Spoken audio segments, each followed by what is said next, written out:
Margot Freitag, thank you so much for joining us again on the Plant Trainers podcast. Thank you for having me.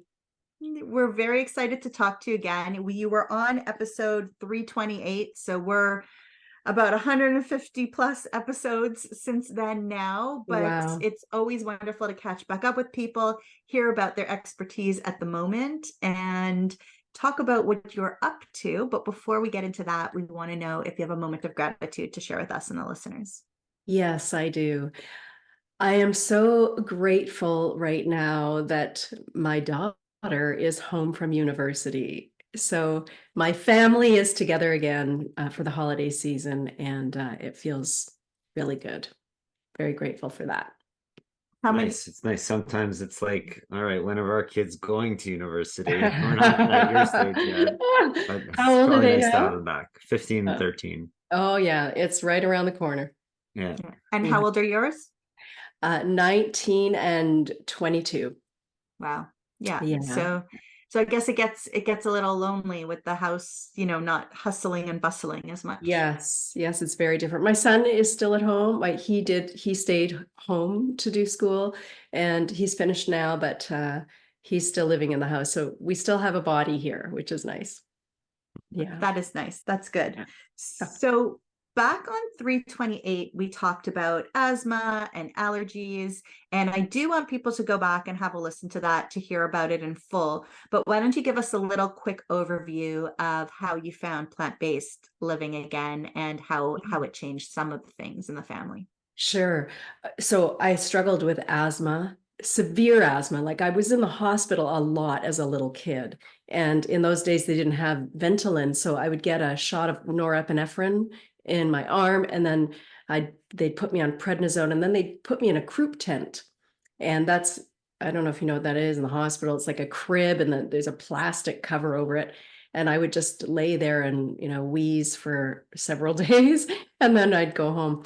And so it was a scary for both my parents and for me. And it didn't really go away. A lot of times doctors will say, your child might grow out of it, etc. I never did. So it was always a problem for me. And it really did interfere with the things that I wanted to do with my life, like have pets and do high intensity sports and all of these things. Even though I did do them, once Ventolin came out, I was sort of did whatever I wanted to do with Ventolin in tow. It didn't always work. And so there were some scary times. But when I was a little bit older, I was in my 20s and I was living in Vancouver. I was going to school there, and I ended up having Brenda Davis as a nutrition teacher. She was teaching a course, and I was in school, and the nutrition prof, for whatever reason, canceled, and Brenda was the sub for the program or for the course. And so I had her for an entire semester. And what I really remember about Brenda's message was we never got a copy of the Canada Food Guide, at the beginning of the course. Instead, she talked about things a little differently. Some of the things we eat make us sick, and some of the things we eat make us healthy or benefit our health. And so I had this kind of idea in the back of my mind. I knew that there were a lot of things about dairy and other animal foods that I really should be eliminating. And it took me some time. I didn't do everything all at once, and I certainly didn't make all of the changes. I was a food addict, cheese addict, let's say that. But when my little boy was 3, several years later, he was diagnosed with asthma, and I knew what we needed to do. And so we just sort of went cold turkey. I was so worried for him. And within a week, I would say within a week, our lungs were clear. We didn't have any signs of asthma. And so it was just so life altering. There were other things about that too.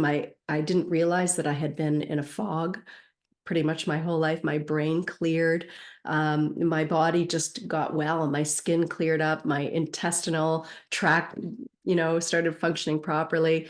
Everything got better. And my children thrived on a plant-based diet. We weren't extreme, there were lots of birthday parties and outings and things like that. And so we just kind of went with it. We just did what we could do at home and did the best we could. And it really did make a big difference. So when I got into teaching about plant-based nutrition later on, it was always in the back of my mind that I wanted to do something a little bit more oriented for children. So that was so first of all, it's a wonderful story. And of course, we've heard it before, but it's nice to hear that version again and be reminded of Brenda Davis. But we started off the conversation talking about how the kids are older now and how, one, they're both, studying now and one's not home. And now you have this amazing plant-powered punks book. So it's always been in the back of your mind. What made you go forth with a kid's cookbook now when your kids are maybe aged out of that a little bit? Yeah. So the truth is, being really transparent here, is it's just a matter of procrastination. So when my kids were in elementary school, I was also a teacher at the time. And I could see it everywhere. I could see in my own classroom, I was teaching high school, and I could see in my children's environment in their school, there is so much bad food, just so much terrible food.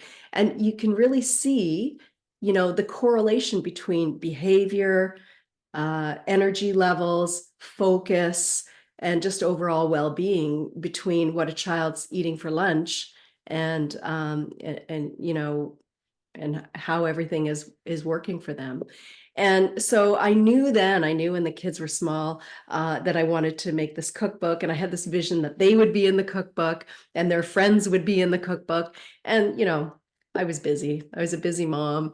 And, I just sort of let it go. But it was always in the back of my mind. So I just had some time and some sort of things changed in my life in the last couple of years. And so this was kind of my catharsis. It was sort of like my little escape. I just would go and work on my book and yeah, so it just was something that I finally got done. Let's just put it that way. You said that the food impacts the behavior of the students, and I see it every day because I teach in a high school also, and I see it every day in the afternoon. They come out of their lunch period eating all the crap that they're bringing to school, and they're off the walls. And it's such an important message that we need to get to parents, that the impact food has on not only their health but their behavior, and being able to keep them from acting out and acting up. It really can have, and probably has, a lot to do with the food that they're putting in their body. And a lot of people just don't make that connection. And I think we got to get this book out to those parents right away. It's like important. It's a big deal, and teachers can benefit from it in their classrooms, just from being able to have students that could actually sit in a desk and pay attention rather than jumping all over the place. Adam, I agree with you so much. Even the food additives, artificial color, MSG, sodium benzoate, all of these artificial ingredients that are in convenience foods, a lot of them are directly linked, and they've proven to, that they're linked to ADHD, oppositional defiance disorder, ADD and OCD, and, hyperactivity. And, yes, you can see it. And not only is that wearing on their academics, right? Like they're off the walls, they can't focus, they can't pay attention. But what does it do to them? Everybody's mad at them. Teachers get angry, sit down, be quiet, control yourself. And they just can't, and they don't know why they can't. They just know that they can't sit still. So it takes a toll on their emotional health and their mental well-being as well. So I do think it's important. And then they become adults who have brain fog and who have tempers and who have, ADHD or can't hold a job, right? It doesn't just sit with childhood. So when we start at the grassroots, we're able to impact a whole new generation. So, I mean, eating well is for everyone, right? Everyone, period. But what age did you concentrate on in this book? So this book is really for little ones. It's about ages, I would say grades 1 to 6, kindergarten to 7, somewhere in there. I have a matching chef hat and aprons that I'll show you later. But, you know, I noticed that by the time kids are kind of 9, 10 years old, they're not interested in that anymore. Right. So, you know, it's the little ones who really like the animation and the pictures of the kids preparing food, and you know, the bright colored pictures and the pictures of the food. You know, we've had some fun with that. And so the little ones really like it. And the idea is not that we just give the kids the book and tell them to go and start cooking. The idea is that this is something that parents or teachers in the classroom can do with children, so that it's a learning environment and it's experiential learning. And so, you know, I have this little beet. It's actually a little red beet, and that's the symbol for any step that requires adult supervision. So, you know, the idea is that we get kids confident in the kitchen with some safety measures, and, you know, an adult close by that can lend a hand. But definitely, by the time kids are teenagers, they're not going to be interested. Hopefully, we can establish some good habits early on, and then we don't have to worry about the teen years, right? I think that's the key. You got to establish the habits early as possible and hope that they carry through with some of them when they're old enough to make their own decisions and choices. And I know we struggled with that forever, and our kids are still eating the way we eat. They tend to eat a little less healthy than we used to because they're older now. And That's right.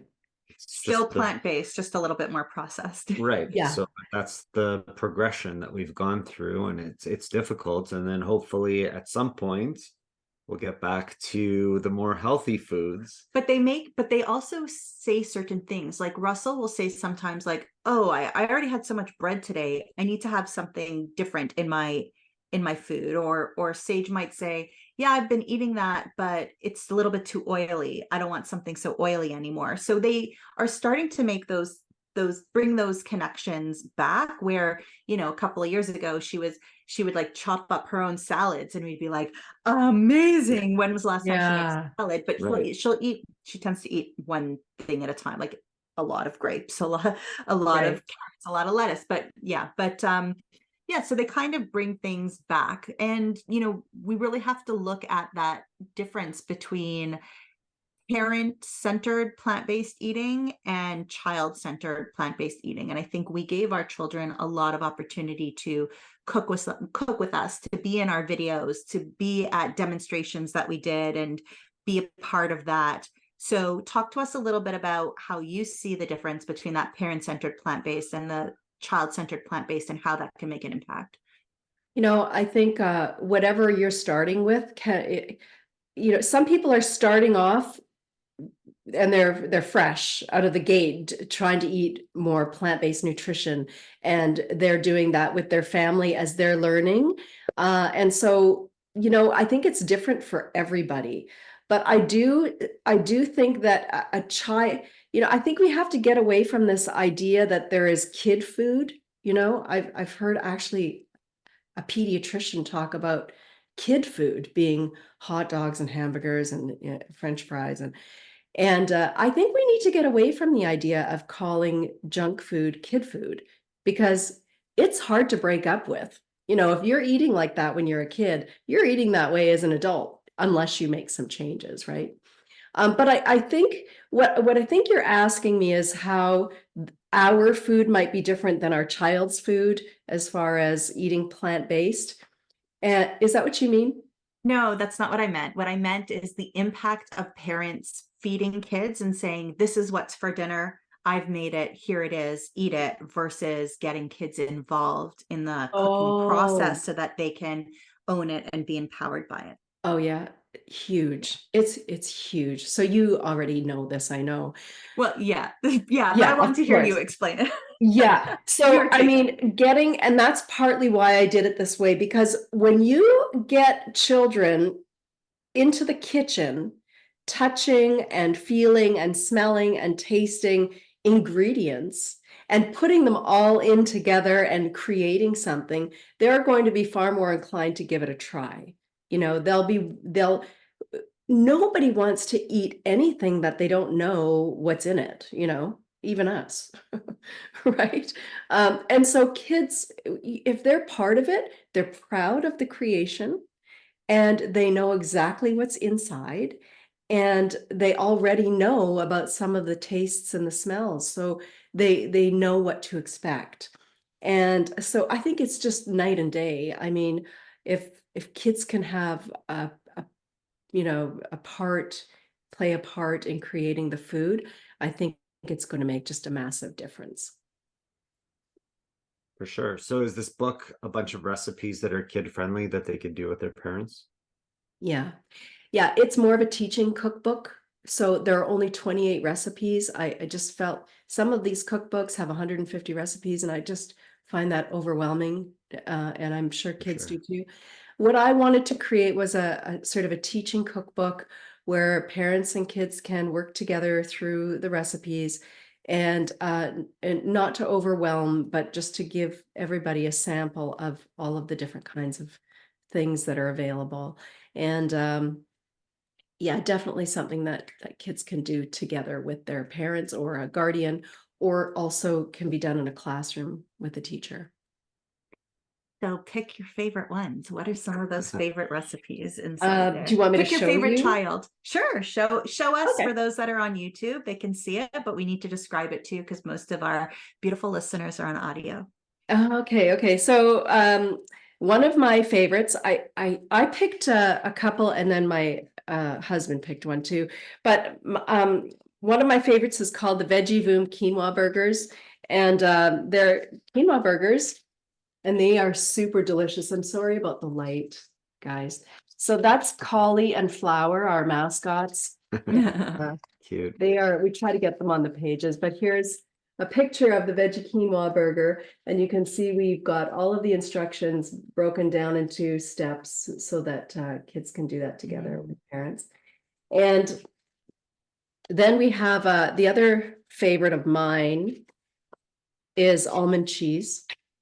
Ooh. So almond cheese is actually really easy to make. You probably know that.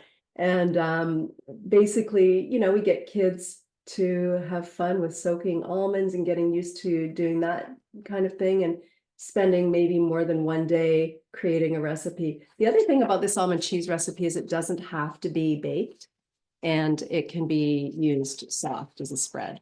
So there's flour. I'm sorry about the glare, but there's flour giving her ball of almond cheese a big hug. No, Nice. I've actually never made almond cheese. Oh, well, I've you'll made a have to give it cashew a try. spread before, but I'm not a big cheese maker. I'm scared if I make them, I'll eat it all, but I have to make that one now. I Well, you think. probably will eat it all. It's really good. It's really good, but no guilt. No No guilt. guilt. There you go. No guilt. And then my husband's favorite is the crazy cauliflower bites. And we have 3 different sauces that can go on top, you know, that can be, you can toss the cauliflower in, and they're delicious. Cauliflower bites are a winner. Yeah, that's always a winner in our house. Yeah. Yeah. Delicious.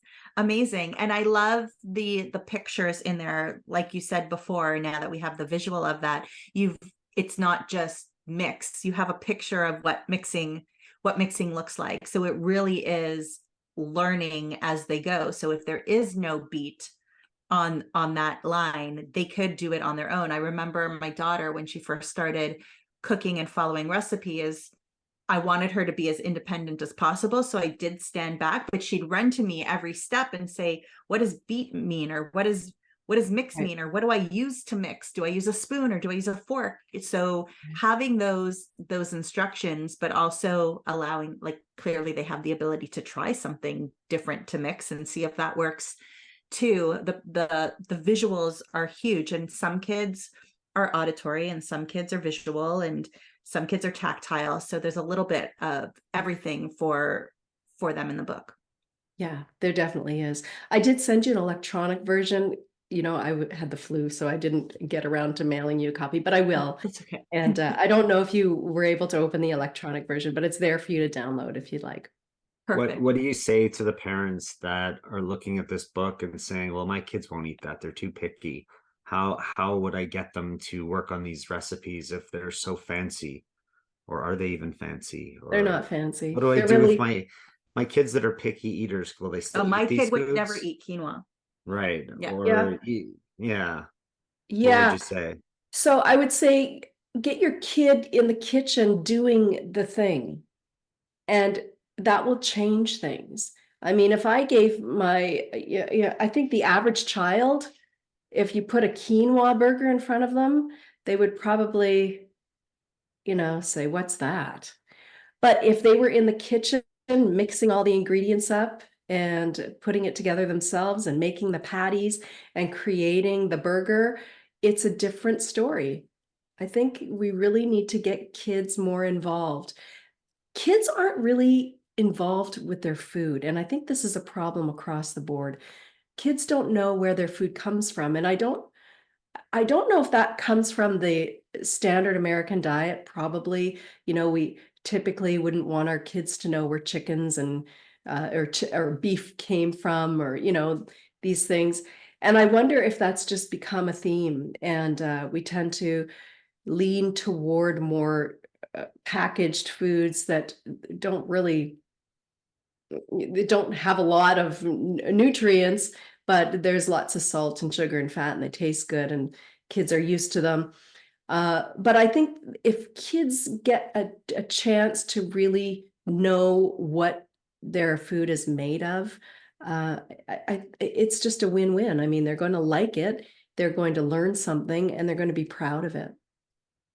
And I think they'll learn the processes. So if there's somebody who doesn't like a lot of texture and they learn, oh, wait, if I blend that a little bit longer in the processor, it'll be a little bit smoother and I might like it. So they could learn that they might like the flavor, but not like the texture. So they could become more vocal and descriptive about the things that they do like and don't like. And I think the reason why children don't know where their food is coming from so much is, after the industrial revolution and having supermarkets and all of that, not as many more, we're living in cities, we're not living in the in the fields anymore and picking our own food, and life is so busy and we're over programmed and we're rushing home from work to get kids to dance and gymnastics and soccer and running to the grocery store. They're not seeing the fields anymore. They're barely seeing the grocery store anymore. They're not walking down with a quarter in their pocket to the bakery to get the bagels,